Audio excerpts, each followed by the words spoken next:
So I just want to make sure that you can see my title slide. Yes, it's good. For memory and diaspora. Wonderful. So again, hello, and it really is a pleasure being here. So thank you so much for having me. I'd like to start on a personal note. Shortly after I got my PhD in rabbinic literature, as Shirel said, my 8.5-year-old daughter had to share at school what her parents did for a living. And she said her father was a very, very simple answer. She said that her father was a lawyer. But when she moved on to her mother, to me, she said that I was a physician of stories, fashion sipurim. And when asked to elaborate, because obviously no one understood what that meant, she said that I take stories and analyze them and pick them apart to see what conditions make them as they are. Now, I'm not an all objective, but I thought she was pretty damn brilliant, and I decided to stick with that description. And why am I telling you all this? Because museums tell stories. They tell stories on a visual level, but they also reveal the ideals and the anxieties of their creators. And although most of the time we as visitors may experience a museum through what is on display, what's presented to us, whether we're aware or not, our experience is composed of what gets left out of the exhibition, where institutions choose to locate themselves, and how they reinvent their missions when society around them changes. And because let us not forget that museums are instruments of memory and thought that shape what it is that we as visitors are meant to think and what we're meant to remember. And the buy side of that is, of course, also what we're actually meant to forget. And in the next almost hour, what I'd like us to do is to take you on a journey with me throughout the history of what is now known as Anu Museum of the Jewish People. We're going to observe Anu as a case study for how museum exhibitions intertwined with its visitors, how institutions such as museums create an atmosphere which is supposed to create a thought process for the visitors, and of course, how they're intertwined with the national and global changing narratives. And so let us start. Our story begins in 1959 when Nahum Goldmann, who is pictured here, who was the founder and then president of the World Jewish Congress, a democratic global body that served as the official representative of the Jewish people in the international arena, came up with the idea to create a museum that will serve as both a monument and a bridge between the living Jewish communities to those that were extinct during the Holocaust. Its name will be Yad Lagola, which literally translates to a hand, but also to a monument to the diaspora. And to Goldmann, who was at the time also serving as the president of the World Zionist Organization, Hatza, the proper place to create such a museum is obviously none other than the fairly young state of Israel. And this was supposed to serve alongside Yad Vashem, which was at the time only a research institute and not yet a museum. That came later. However, when Goldmann approached the Israeli government in 1959 with this idea, they really did not share his enthusiasm, to say the least. Because you see, as we might know, Israeli society at the time was deeply rooted in what is known as the melting pot idea and the negation of the diaspora, not only as a policy, but really as a mindset and as an ideal that was supposed to cover all areas of life. The general mindset was that all things exile-related ought to be erased completely in order to establish the new Jews, quote unquote. This person is supposed to be physically active, strong, and owner of this land who can really face any possible threat, not only because of his strength of spirit, as his counterparts in pre-Israel diaspora, but because he feels like he belongs. And I'm using the pronoun he, because oftentimes, even though there were plenty of women that were supposed to match this ideal, they too were supposed to be very virile. They were supposed to be very, very strong, very physically strong. And so there was this sense of masculinity that really covered that ideal and really was supposed to be projected in all areas of life. And just think that within this mindset, the idea of creating a monument that glorifies the past Jewish communities in diaspora was not just against the ideal, but was really counterproductive as well. However, this is in no way something that one can say out bluntly to the president of the World's Jewish Congress. It's the organization that's supposed to support the state of Israel through direct engagement with world leaders and international institutions. It's not something that one can go and say. So what do? They use the money ticket and say that as much as I'd like, to make that idea happen and really bring it to life, the young state just has no funds to spare for such a project. And this, I am married to a lawyer, and so we live through this daily in our house. But this really came with the hopes that this idea, the funding issue will somewhat stall the idea and cause this, make something that was supposed to be very, very immediate to something that's a lot more stalling, a lot slower, until it's forgotten completely. That was the idea that the state of Israel was really hoping that will happen. What they might have forgotten, though, is that when you tell a person like Nahum Goldmann that it's all about the money or lack thereof, he will actually find a solution. And that brings us to 1968. We're fast forwarding very, very quickly, because that's when Goldmann reaches out to the Israeli government yet again and tells them that the problem is over, the problem is solved. He has come up with the money. Great, let's start building. However, not so much. Because if in 1959, the new, strong, and virile Jew was an ideal, in 1968, this ideal was proven very realistic. And not only that, it was very, very successful. A few months after the amazing victory of the Six-Day War, the euphoria within the Israeli society, Israel was under attack by 5 different Arab countries, and in what can only be compared to a David and Goliath manner, they managed to defeat them. The last thing that the Israeli government wished to do is return to the old exile mode and to return to that model and glorify it. It just made absolutely no sense. The solution came from a very unexpected direction, a little healthy municipal competition. That's the only way that I can find to present this. Because, and I'm taking you to a little detour now, we're moving away from the museum to something a bit broader. In 1960s, Tel Aviv was really attempting to establish itself as the cultural capital of Israel, second in value only, of course, to Israel's official capital, Jerusalem.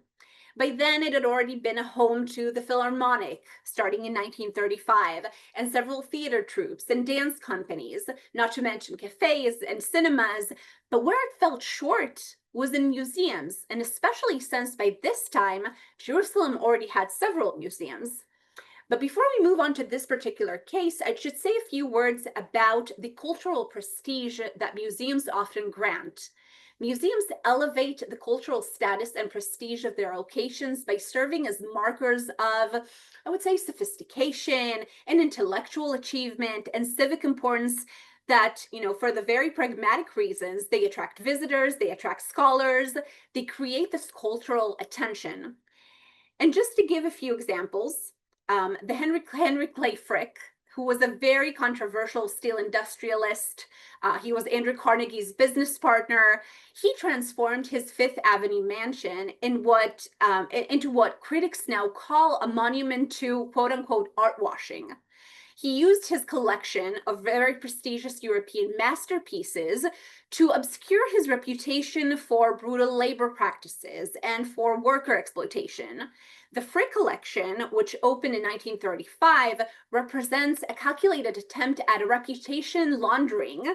I'm sorry to be so blunt, but that's what it is, which demonstrates how wealthy benefactors use cultural institutions to acquire the aura and the legitimacy of the great artwork that they collect. Another example, a little bit less blunt, but if we go over from New York to Bilbao in Spain, The Guggenheim Museum in Bilbao, it opened in 1997 in the Spanish city of Bilbao, and it was a post-industrial wasteland that was built on dying shipbuilding and steel industries that was really facing at the time a very, very high unemployment and urban decay. But Frank Gehry's titanium-clad museum attracted nearly 4 million visitors in its first 3 years alone and generated about 500 million euros in economic activity and created what economists now actually call the Bilbao effect. And this only happened because a museum was actually created there. Going back to the Israel story, this is just a simple overview of what Jerusalem museums had at the time. Remember, we are in the late 1960s. By this time, there was already the Shrine of the Book, which was the distinctive white domed building housed, up until today, houses the Dead Sea Scrolls and other ancient biblical manuscripts. It is now a part of the Israel Museum complex, and it really is a celebration of Israel, pre-State of Israel, Land of Israel archaeology. There was already Yad Vashem, not just as a research institute, but as another museum. It is the official Holocaust Museum of Israel, and it serves as, I would say, the world's largest repository of Holocaust documentation and research and overall remembrance. And there was also Mount Herzl, Israel's national cemetery and memorial site that honors the country's fallen soldiers and leaders and the founder of modern-day Zionism, Theodor Herzl. And while I realize that it's somewhat odd to view a cemetery as a museum, let us remember that ever since it was created, it did become a visiting site for any educational group. So it may be somewhat different, but at the same time, once we have visitors who make this pilgrimage to this institution, despite the fact that it is ultimately a cemetery where fallen soldiers keep on being buried, it does serve as somewhat of a museum. Later on, they did create the museum, the Herzl Museum, right at Mount Herzl. And not to mention, of course, that by 1965, Jerusalem already had the Israel Museum. It was really created under the driving vision of Jerusalem's then mayor, Teddy Kollek. And it really very quickly established itself as Israel's largest cultural institution and self-proclaimed flagship museum. Never estimate the, self-proclamation has its power. And from its beginning, the museum was organized into 3 major wings that embodied the national narrative, connecting the Bible to contemporary Israeli culture. First of all, there was the Bronfman Archaeology Wing that told the story of the ancient land of Israel. There was the Mendel Wing for Jewish culture and life, which represented Jewish religious and secular material culture from communities worldwide. And there was also the Safra Fine Arts Wing that encompassed international and Israeli art from across the ages. And that altogether indicates that since Tel Aviv wished to gain recognition as a cultural capital, it really needed to ensure that it too had museums or museum-like institutions that celebrate these fields put together: archaeology, fine arts, and Jewish history, and communities and artifacts. Now, as far as archaeological museums, remember in Jerusalem, we have the Bronfman Wing, and Tel Aviv didn't fall short. It already had the Museum of the Land of Israel, now called Muzeon Eretz Israel. So it was fine in that sense. When it comes to fine arts, the Safra Wing in Jerusalem had its, I would say, a form of counterpart with the Tel Aviv Museum of Art. However, when it came to Jewish culture, Jerusalem again had the Mendel Wing, but where can one find in the late 1960s the Tel Aviv answer to the Mendel Wing? The Diaspora Museum was meant to fill that void, and indeed, following this need, along with the funding that obviously was provided by Goldman, the concept of a museum that focuses on Jewish history and culture seemed more appealing than before. However, Nothing is very easy. Let's not assume that all was now resolved, because agreeing to build such an institution is one thing, but deciding what concepts and what ideas and narratives it will express is an entirely different story. And ultimately, it was a very, very long process, but ultimately there were two main contenders for the role of who would create the proposal for the museum's content. The first one that we see on the left was Abba Kovner. Abba Kovner was a man of both learning and action, a man of spirit and literature, but he wasn't just a humanist, he was also a partisan and a fighter and a graduate of the Hebrew Gymnasium in Vilna, and a member of Hashomer Hatzair, the youth movement. During the Holocaust, he also served as one of the leaders of the Vilnius Ghetto uprising and later commanded groups of Jews within the partisan ranks. And after the war, he immigrated to Israel and he joined Kibbutz Ein Choresh. During the War of Independence, he served as a cultural officer in the Givati Brigade. In other words, to put a long story short, Abba Kovner was the ultimate new Jew. The kind that just a couple of decades ago, Israel was so keen on creating as its epitome. The other option does not fall short in any way, but a very, very different one, was Elie Wiesel, who was also a man of both learning and action, a Holocaust survivor from Romania. He was a writer, a Nobel laureate, a human rights activist, who became one of the most prominent voices of Holocaust memory worldwide. And after he survived Auschwitz and Buchenwald, he moved to Paris. He didn't immigrate to Israel. There is the first difference between them. He immigrated, and later, while in Paris, he studied at the Sorbonne. He worked as a journalist, and he later immigrated to the United States, where he became a professor and continued his work, his writing, while advocating for human rights. And unlike Kovner, and the idea was for Elie Wiesel that Holocaust remembrance should be remembered and should be expressed daily, but on a much more universalist level, as opposed to the local approach that Abba Kovner was really holding on to.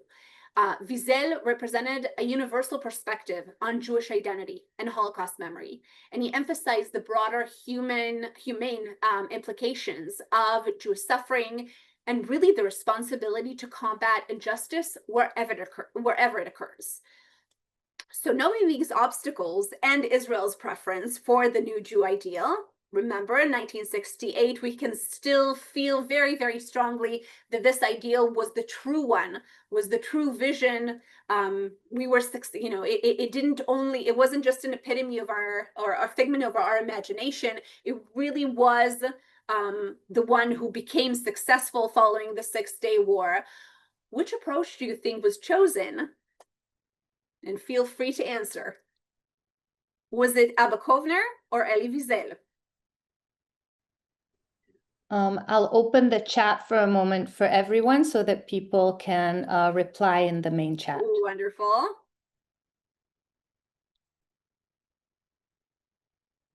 And Shirel, I will ask for your help because it's somewhat difficult for me to see just because of the screen that the screen share.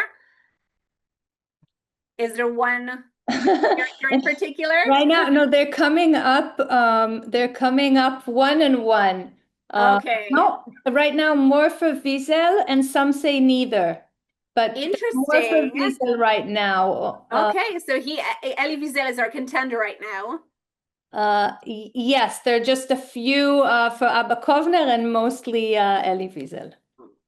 That's amazing, because the chosen concept was Abba Kovner's.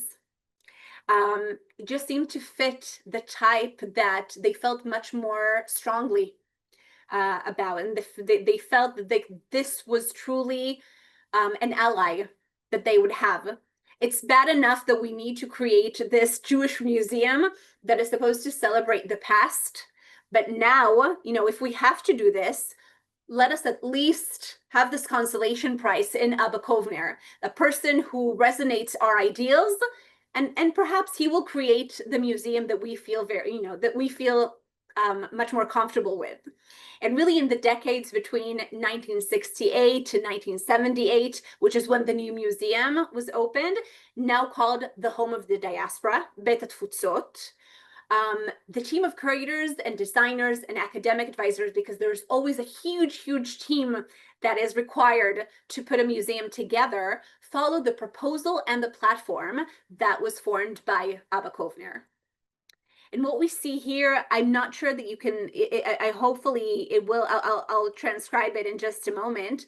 What we see here is a plaque that was written by Abba Kovner. Abba Kovner was the one to write every single label in the new museum, but this was the label or the plaque that welcomed the visitors as they walked in, giving them the entire story on one foot.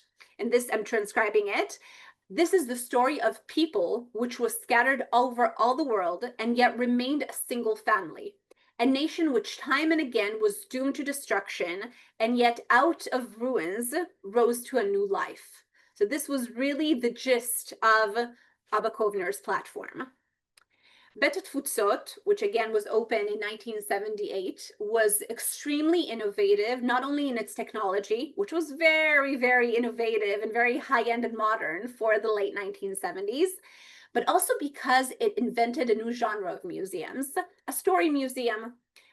For those of you who know the Holocaust Museum in Washington, D.C., funny enough and ironically enough, that is also a story, and that's not the irony, but the Holocaust Museum in D.C. is another example for what a story museum is.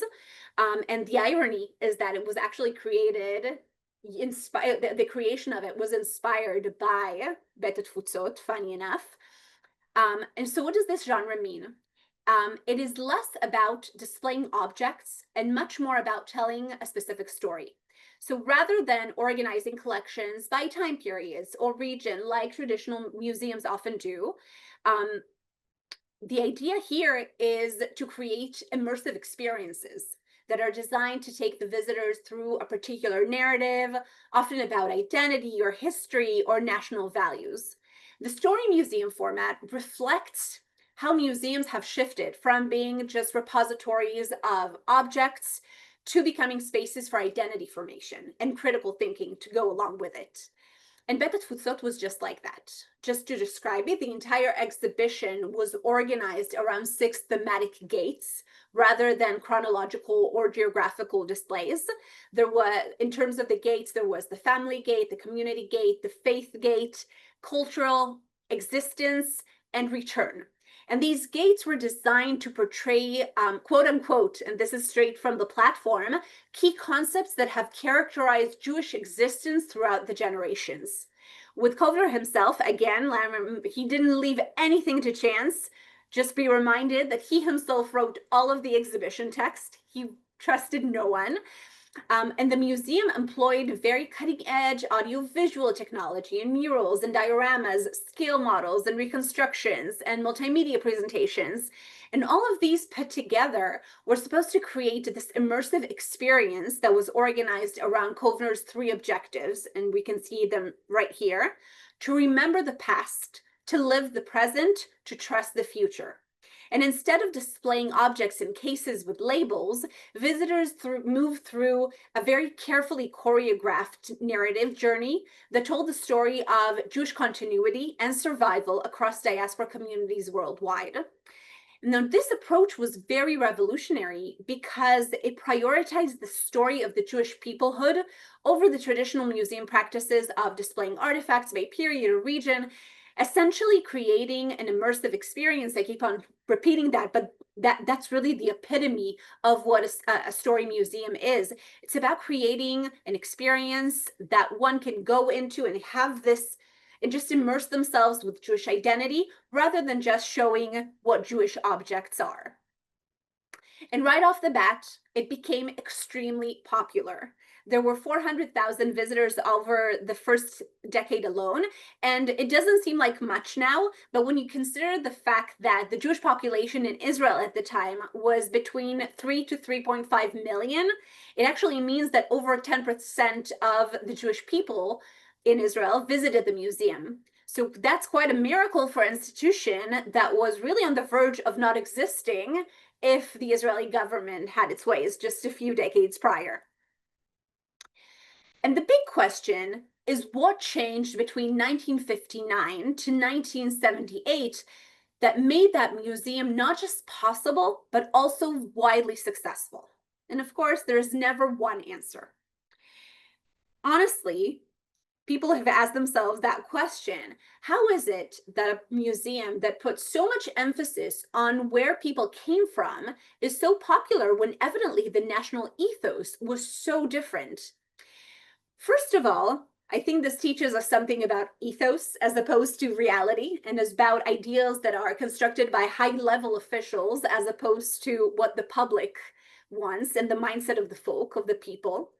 Because first of all, the fact that people live within a framework that dictates to them that they are supposed to forgo their personal and family history and their customs and traditions and create themselves as something new is first of all not truly possible. And even if it does become possible, it entails such a high price that not everyone is willing to pay it. Or in worst cases, people pay that price and then live to regret it for the rest of their lives. And it turns out that people actually want to express where they're from, and they want to celebrate it, and they want to pass it on to their children. And this need was what caused the initial positive public response to this new museum that was so different than the national ethos. Other reasons were much more political, although, what isn't political? First of all, the early 1970s were a time where more and more groups in Israeli society not just asked for, but really demanded acknowledgement in their particular identity and equality that goes with it. The most prominent being the Israeli Black Panthers, who were founded in 1971 by young Mizrahi Jews from the Jerusalem neighborhood of Musala, who adopted obviously the name and the tactics from the American Black Panthers to fight systematic discrimination. So it was less about African Americans, more about Mizrahi Jews, but the idea was just the same. And the fight that they fought was really very, very similar. These young people from mainly Moroccan, but also other Middle Eastern and North African immigrants challenged the stark disparities where Mizrahi immigrants were discriminated against. And the movement altogether rejected the melting pot idea that demanded Mizrahi Jews and any Jews. I should say that quite a lot of Ashkenazi Jews suffered from the same issues as well, though not in that severity, not in that level of severity. But they really demanded, the melting pot, as it demanded Mizrahi Jews and Ashkenazi Jews as well, any new immigrant to just abandon their heritage in favor of a very European style of Zionism.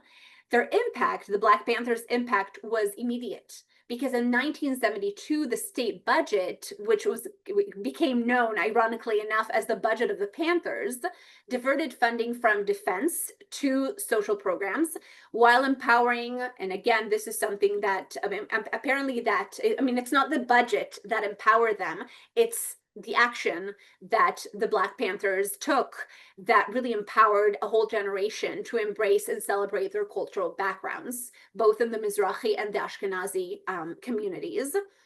Second, after the euphoria of the Six-Day War, Israel endured a very, very painful experience in 1973 with the Yom Kippur War, along with, I'm sorry to say, but with a very, very bloody piece of humble pie. The celebration of the Israeli soldier who could really easily undertake anything and anyone, along with the admiration for government officials and military generals, which was so significant after 1967, in 1973 was brutally broken, and Israel really had to reinvent its ethos and its narrative, and that's where the museum came in. Now, ultimately, these were reflected, all these reasons and all these events were reflected and obviously gave the public tone at the 1977 election, the government election, that brought the right-winged Menachem Begin and the Chirut Party to power, marking Israel's first political upheaval. And it's not as if the state of Israel was quite young at the time still, but this was a very, very dramatic event because it really reflected a much broader public demand for respect and recognition of diverse backgrounds. Now, Begin's victory was largely powered by Mizrahi voters who had been marginalized by the Ashkenazi labor establishment for nearly 3 decades. And this electoral revolution represented much more than just a change of government. It was a collective assertion that all Jewish backgrounds deserved equal dignity and representation in Israeli society, rather than just being forced to assimilate into a single homogenizing national culture. Now, going back to the museum, the combination of all these events created a public atmosphere where people were comfortable to embrace traditional and ancestral customs. And to have a museum that celebrates all those was really a breath of fresh air.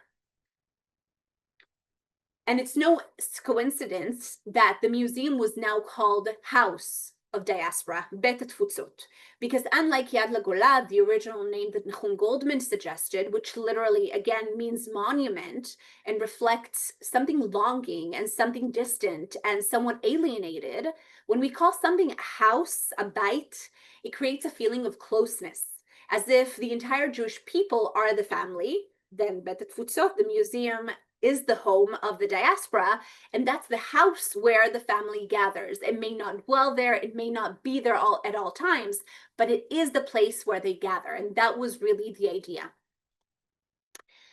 This is just a few pictures. As you can see, this is what the exhibition looked like. What we can see here is the engraving.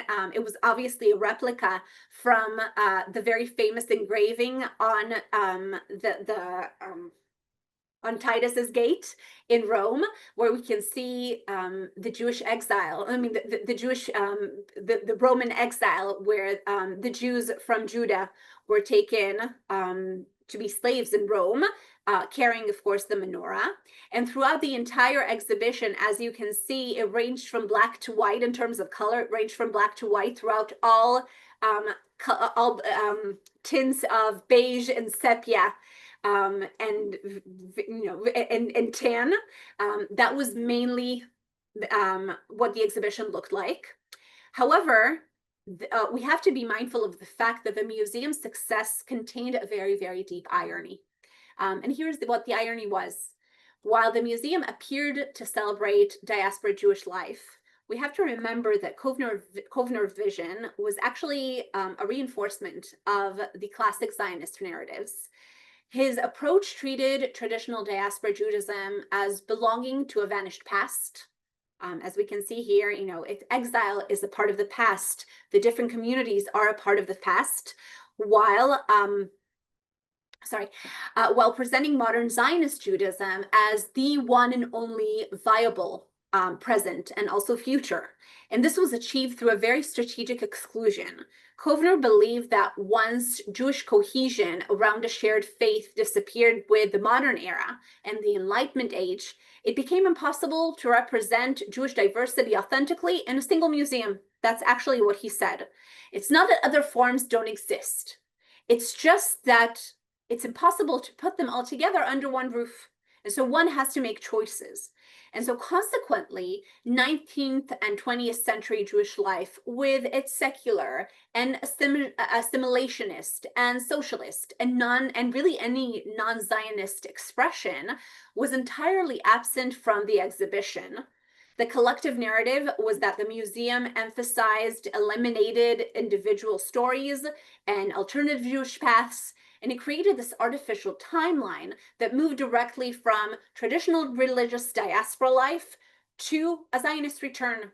The gate of return, which was the final gate, it symbolized the journey from exile back to Zion, reinforcing this binary by naturally inviting visitors to compare the unfortunate fate of Jews over there in diaspora with the fate of the Jews here in Israel, as if these were the only two options in Jewish history. And again, this could have easily matched the new Jew ideal that presented the museum's opening in the first place. That's the irony. That's where the irony lies. And also, another issue was that what was once innovative back in 1978, by 1988 is considered standard, and then by 1998 is perceived archaic, because the museum's exhibition really did not undergo. Yes, there were very small exhibitions that were almost like pop-ups. However, the core exhibition did not change at all in the years between 1978 and 1998. And by the late 90s, both the form and the narrative of the museum were outdated, so much so that fewer and fewer visitors came, and many of the ones that did visit the museum were mainly Jews from outside of Israel who came to the museum and ultimately felt offended by the exhibition and their own absence from it. And it was about to be closed down. They really had every intention of shutting the entire institution down. But this is where the plot thickens, because though the exhibition was lacking, the institution itself housed, I guess, a group of very, very invested employees who just refused to allow the place to shut down. They literally locked themselves in. We still, up until today, have several. Obviously, they grow fewer and fewer, but there are some employees who work at the museum up until today, who remember how they locked themselves in and how they shut all the doors and they bolted the doors. And this act really generated quite a lot of public attention, so much so that Ariel Sharon, who was then Israel's prime minister at the time, was so touched and was so convinced of the museum's importance that he promised to generate government funds for its restoration. And this is just a minor lesson for us all, never to underestimate the power of a little civil disobedience, because in this case, it worked. But it wasn't all about the money. It really never is. Prime Minister Sharon also initiated what is known as Beit Hatfutsot law, Chok Beit Hatfutsot, which was passed in 2005, that established the museum as the only institution that tells and documents the unique and continuing story of the Jewish people. And also that this institution is supposed to represent the diversity that comprises the Jewish people, while simultaneously emphasizing the common and the shared. And with this law came also the demand for innovation, not only physically and aesthetically, but also in terms of content and in terms of the narrative. And the permanent exhibition was therefore closed for almost a decade, or I think even a little bit more than a decade, just for the purpose of reinventing itself. And this is just an example of the movement from the shift from the mission statement of Abba Kovner. Now the idea was to show the great diversity of the Jewish people, exactly what was lacking in what we now call as the classic museum or the old museum, to show the great diversity of Jewish people throughout history, leading up until this day and age, to emphasize the success and the prosperity of Jews throughout the ages, and not only the hardships, and to bring forward voices that have not yet received their proper place. Now the mission statement said, the museum will be the only exhibition in the world that celebrates the wholeness of the Jewish people and the principle of peoplehood, the feeling that unites Jews, religious and secular, in Israel and in other countries. This is an inclusive vision that does not place Israel at the center. Now you can guess how dramatic that shift from viewing the return to Zion as the ultimate goal and the ultimate, this is where redemption lies, and this is where salvation lies, to actually very bluntly saying, this does not place Israel at the center. Yes, this institution is created and it is built in the state of Israel. We can't put that aside, but Israel is just another aspect of the whole story. And indeed, after a decade of reconstruction, in 2021, right in the midst of COVID, mind you, the new museum opened, and it was now adopting a new name. It was no longer Beit Hatfutsot, the House of the Diaspora, or the Home of the Diaspora. It was called Anu, the Museum of the Jewish People. Anu in Hebrew means us, and the new museum completely reimagines how Jewish identity is presented, both physically and narratively.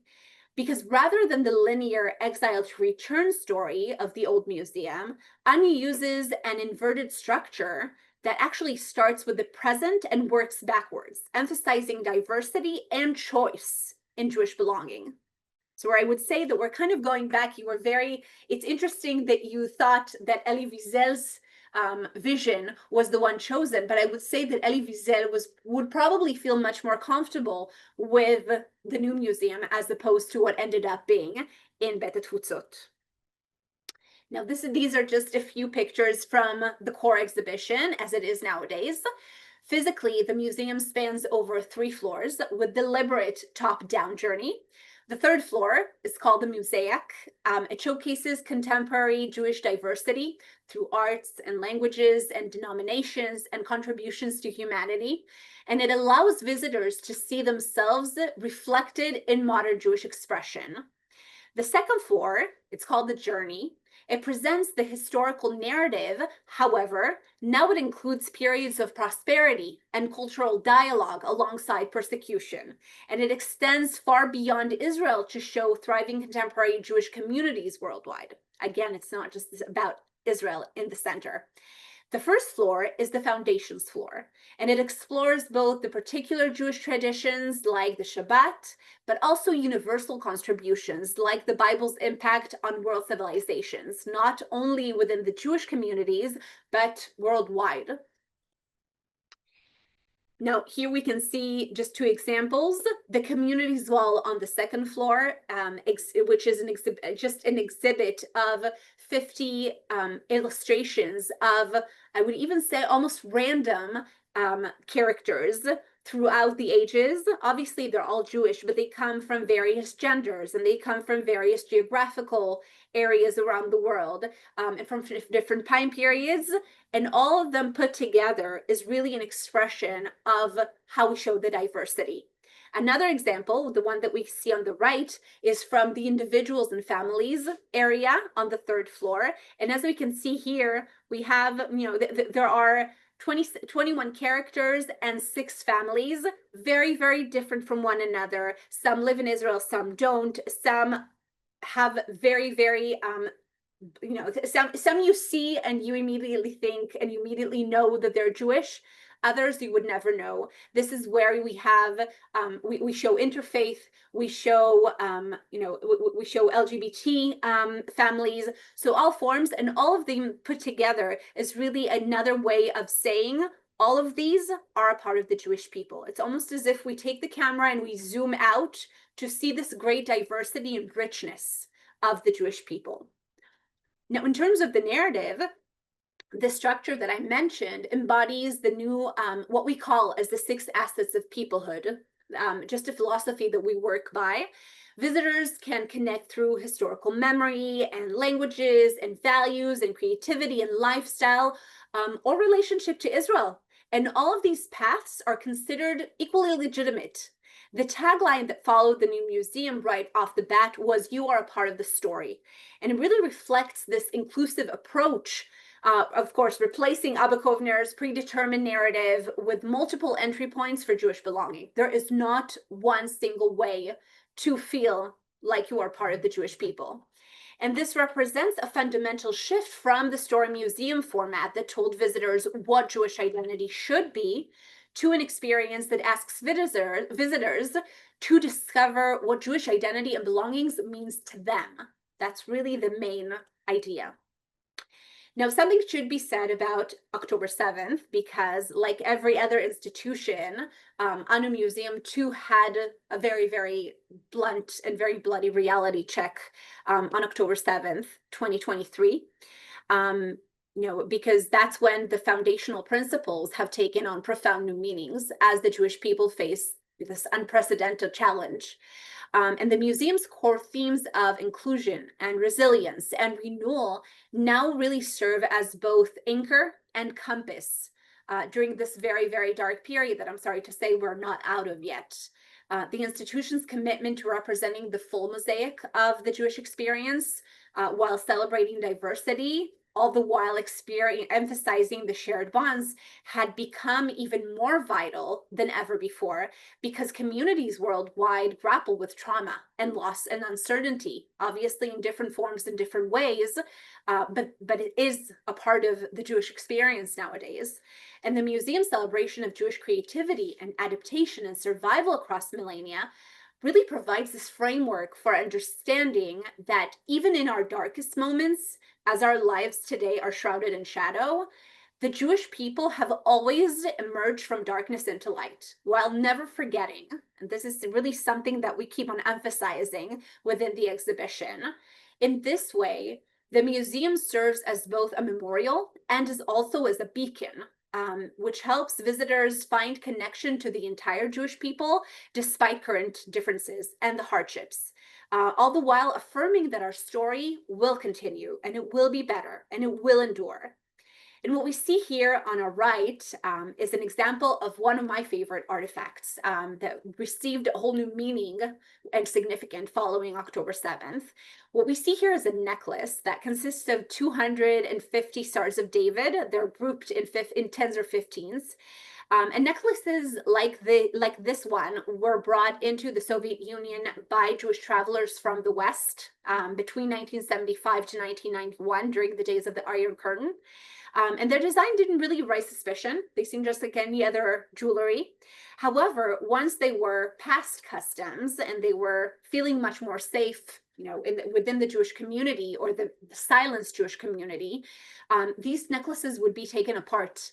And the Stars of David were given to refuseniks, the Jews who were denied permission to leave and immigrate from the Soviet Union. And this was a very simple, mind you, it was a very, very dangerous act, but it was also a symbol of solidarity and support between all the Jewish people. And in many ways, once October 7th happened, because we obviously we always showed this necklace because it has such a profound story, one of the favorites in terms of what our guides like to guide. In many ways, once October 7th happened, the idea of this necklace really resonated, the idea behind the design that was suddenly showing up everywhere of the expandable Star of David that we can see here on the left, that really became popular following October 7th because it offered a sense of security. Now, both of these pieces of jewelry allowed their wearers to wear their Jewish faith even at a time of insecurity. And this is just an example of how past resonates with present. And it also offers a sense of hope and solidarity. And again, that sense of attachment. And in terms of the exhibition itself, it became immediately clear that our curator team, that although we remain in the midst of ongoing struggle with no definitive conclusion yet drawn, the museum had an obligation to acknowledge these events using its visual and narrative tools. And from the moment visitors enter, the lobby displays artwork by artists responding to October 7th, or who were themselves taken hostage or possibly lost their life during the attack. And soon thereafter, our curators team put together a dedicated exhibition in a designated gallery. I should say that Shirel's work is also presented in that exhibition, and which showcases news photographies from October 7th, and also the music that played on Israeli radio during the first traumatic weeks that followed, and also art pieces that were either created in the Gaza border communities that came under attack or were inspired by these devastating events. And this immediate curatorial response really demonstrates the museum's commitment to documenting Jewish experience as it unfolds, not merely as historical artifacts. Because through this lens, the museum's foundational message that we are all a part of the story resonates with particular urgency. And it offers visitors not just the historical perspective, but active hope. And one that affirms that even during our most painful chapters, we become a part of a continuing narrative of Jewish resilience and Jewish survival. One moment, please. And I'd like to use this opportunity, if I may, to extend a prayer because let us remember that there are still, even now, 50 hostages that are kept in Gaza who must be freed, either to rehabilitation or to proper burial. And in the words of the prophet Isaiah, if you'll allow me, "Lo yisa goy el goy cherev velo yilmedu od milchama." May nation shall not lift up sword against nation, and neither shall they learn war anymore. And thank you all for having me. It really was a pleasure. Liron, thank you so much. And I'll jump right into questions. Okay. First actually goes back to the beginning of your presentation with the story physician, which I love. And if you can expand a little more on how you see like a museum or curatorial way of telling a story different from the historical way of telling a story. Okay, so I think the main, and this is probably, this is something that I work at I should say I work at the education, I'm a part of the educational division at the museum. And one of the challenges that we face was that we're actually not a part of the curators team. And so we obviously, once the museum was put together and was created, we had the challenge of creating educational content and really, create and making sure that the ideas that could have been very, very interesting and very, very significant to the curators team could be passed on to our visitors. And so, and I think the start of it is, it goes back not just to on a museum, but really to any kind of museum. Museums, as I mentioned, are instruments of remembrance, and they're also instruments of forgetfulness. I mean, that they're always the negative side of one another. The museum nowadays and the museum and the previous museum, when it was Beit Hatfutsot, it being an immersive experience allows people to experience. It's almost like walking again. My BA is in theater, and I specialize in set design. And so there was something about when you walked into the old Diaspora Museum. You almost walked into a theater scenery. It was like and once you immerse yourself, you're almost you immediately become a part of the story, and the story that you're faced with is the one that the curators team put together for you, because obviously they show you what there is, they show you what it is that you want them to, that they wanted you to see, and the byproduct of that is, of course, that you don't know what was hidden away. And that's almost, obviously, and when you deal with this immersive experience that you have, nowadays, it's not like walking into a theater set. It's something that's a lot brighter.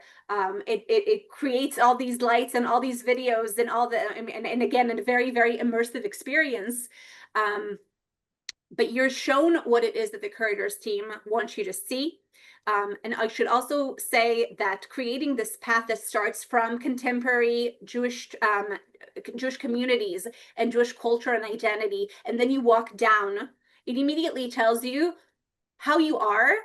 The way that you are is a part of the story. Whether you like it or not, you will find yourself within the story.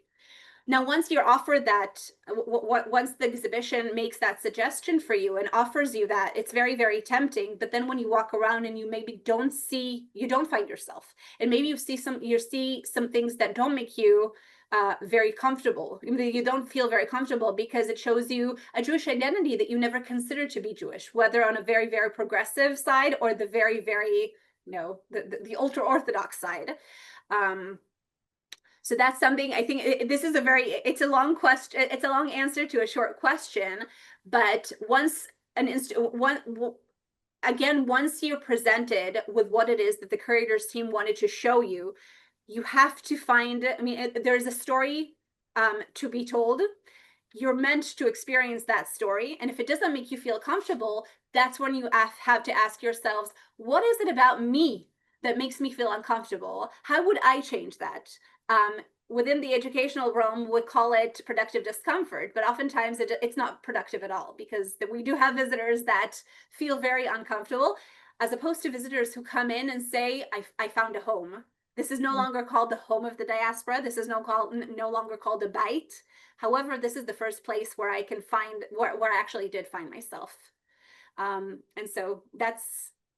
So that leads me to the next question, which is a few fold. One is who are the people deciding how to navigate this? Do you have also like a board that is comprised of different people, and how do you make sure you represent? Is it very Western or American or European heavy? How do you manage to represent or balance between the religious and the secular, between the different ethnicities, and who is guiding these decisions? Okay, that's a great question. I will say that I don't even know, I mean, I myself don't even know all of them. There is a board. Of course, every single decision has to be passed through the board, and the board consists of, it is a very, it's a diverse group, but it's not as diverse as one would hope that it would be. Obviously, the ideal would be that we would have every single, a member of every single denomination on the board, an equal amount of men and women. Sadly, that's not the case. And I will say that that's where the education department comes in, because oftentimes we are given, the curators team could have been following a specific guideline that they thought fit, and that the board, and there's always a very, very wide academic faculty, not faculty, but a committee that altogether just make those, they make those decisions together. But there's always, there are always, things that are left behind and things that are put aside. We always say the museum is huge. It is actually the largest Jewish museum there is. We have surpassed Poland in Warsaw. There's over 700 square meters, 7,000, I'm sorry, square meters of exhibition. But there's still a limit as to how much space there is. And of course, how many stories can be told. What we do try on an educational level is to make sure that our staff and the guide staff is as diverse as possible.